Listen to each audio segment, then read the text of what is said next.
इस वीडियो में हम पढ़ रहे हैं कक्षा 10 संस्कृत विनोदिनी में द्वितीय पाठा सूक्ति मौक्तिकानि का अभ्यास। यहाँ पर पद्य या फिर काव्य के आधार पर अभ्यास के प्रश्न हैं।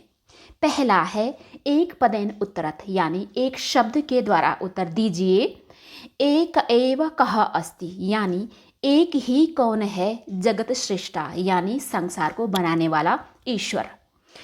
लोके महीयः बलम किम अस्ति, लोके यानी दुनिया में, महान बल यानी कि सबसे बड़ी ताकत क्या है। ऐक्यम यानी एकता। अब है कस्य वाणी मनोहरति, यानी किसकी वाणी मन को हरती है। सताम यानी सज्जन इंसानों की। पूर्ण वाक्य न उत्तरत, यानी पूरे वाक्य के द्वारा उत्तर दीजिए। देशभक्तः किम मन्यते, यानी देशभक्त क्या मानता है। इसका उत्तर जैसे इन्होंने दिया है वैसे भी हमें भी करना है, यथा जैसे। देशभक्तः निज प्राणान तृणोपमान मन्यते, यानी देशभक्त अपने प्राणों को तिनके के समान मानता है। ध्यान दीजिएगा, यहाँ पर त्रि है, व्री नहीं। मानवः लोके कथम पूज्यते, यानी इंसान दुनिया में कैसे पूजा जाता है। इसका उत्तर है मानवः लोके गुणतः पूज्यते, यानी इंसान दुनिया में गुणों से पूजा जाता है। अब है अमरः कः अस्ति, यानी अमर कौन है। यह ब्रह्मचार्यम संसेवते सह अमरः अस्ति, यानी जो ब्रह्मचार्य के व्रत का सेवन करता है वह अमर है। चेद क्रोधः अस्ति किम ऋभिः केशाम, चेद यानी अगर, क्रोधः गुस्सा, अस्ति है यदि गुस्सा है, क्रोध है। किम ऋभिः यानी किम प्लस अरिभिः, दुश्मनों से क्या, केशाम किनके, यानी किनके अंदर यदि गुस्सा है तो दुश्मनों से क्या प्रयोजन, यानी देहधारियों के, प्राणियों के। तो इसका उत्तर होगा केशाम की जगह हम लिखेंगे देहनाम, लेकिन देहनाम क्योंकि यह एक कर्ता है इसलिए इसको स्टार्टिंग में लिखेंगे।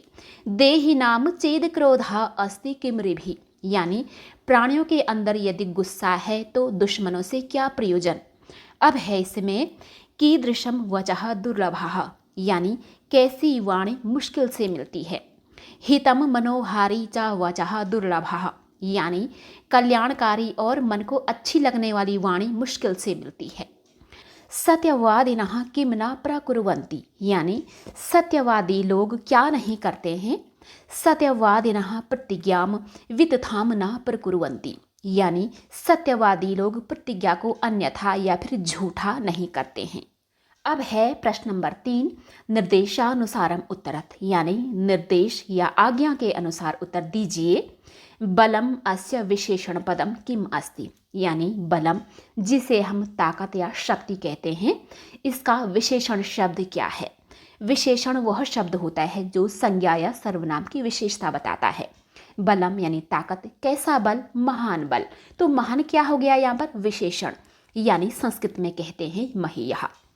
अब है मनोहरति कस्य सताम न वाणी अत्र कर्तिपदम किम, यानी संतों की वाणी किसके मन को नहीं हरती है।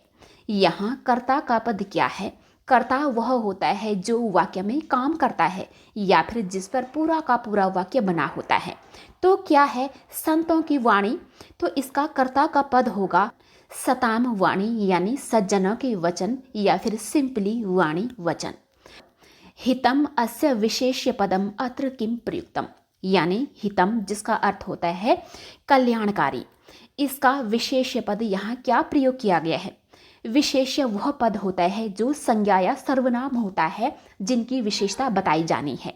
तो वह क्या है, यानी कि वजह वाणी, यह एक संज्ञा है तो संज्ञा की विशेषता बता रहा है यहाँ पर हितम। तो हितम हो गया विशेषण और वचा हो गया विशेष्य। अब है इसमें घा शत्रुभिः अस्य पर्यायवाची पदम किम अत्र प्रयुक्तम, यानी शत्रुभिः इसका अर्थ होता है दुश्मनों के द्वारा, इसका पर्यायवाची शब्द यहाँ क्या प्रयोग किया गया है। अरिभिः, दोनों का अर्थ एक ही होता है, दुश्मनों के द्वारा। अब है इसमें प्रथमम इत्यर्थे प्रयुक्तम पदम किम अत्र, यानी यहाँ प्रथमम होता है पहला, सर्वप्रथम। इस अर्थ में प्रयोग किया गया शब्द क्या है, वो है आद्यम। आद्यम पर हमारे धर्म ग्रंथों में एक शब्द बना है आदिशक्ति माँ भवानी के लिए। अब है इसमें दुर्लभम अस्य संधि विच्छेदम कुरुत, यानी दुर्लभम जो कि मुश्किल से मिलता है, इसका संधि विच्छेद करिए तो इसका है दुहु प्लस लभम। दुहु होता है मुश्किल से, लभम प्राप्त होने वाला, मुश्किल से मिलने वाला।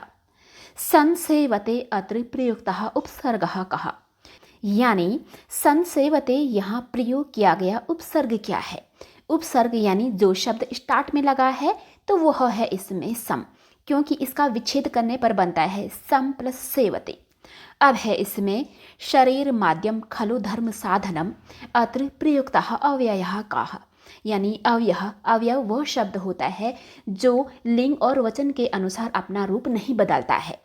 पहले इसका अर्थ देखिए, शरीर माध्यम यानी शरीरम प्लस आद्यम, शरीर ही सर्वप्रथम, खलु निश्चित रूप से, धर्म साधनम यानी धर्म का साधन है। शरीर ही निश्चित रूप से पहला धर्म का साधन है। यहाँ प्रयोग किया गया अवयव क्या है?